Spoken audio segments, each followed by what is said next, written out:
I'm Laura Lee. Thanks for joining us tonight. One community in the Northland is still recovering from the devastating floods that took place last week. Northern News Now's Michaela Wrench spent the day in Cook, where relief efforts are underway as volunteers handed out supplies for those in need.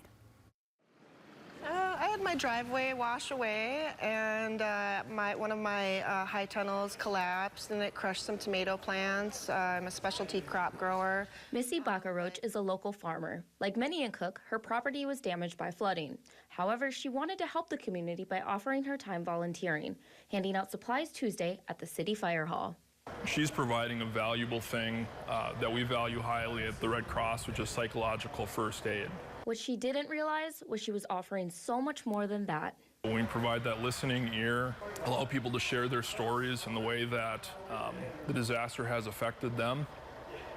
A wonderful, wonderful thing. Owen Fifield is the disaster program manager with the American Red Cross. He says oftentimes they don't always realize that they're providing that emotional support for people. He says the number of community members that are volunteering in Cook have exceeded his expectations.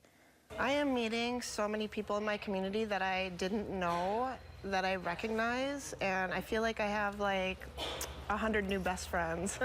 She gets excited helping to provide them with a sense of relief while restoring a bit of normalcy.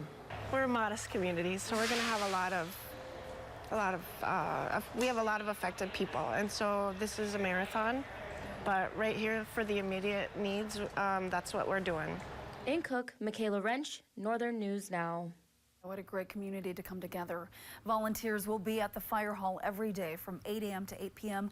until they can find a new place where people can access resources and supplies. They are offering emergency cleanup kits to anyone who needs them throughout the community. Well, since the storms first rolled through last week, St. Louis County has received more than 1,500 damage reports. That includes damage to both public infrastructure and private property. County leaders are reminding residents that anyone who saw damage can fill out an online damage report. If you have significant damage, you might be eligible for relief. We have a link to fill out that form right now on our website. Also, a dozen more damaged county roads reopened today, leaving just 13 still closed.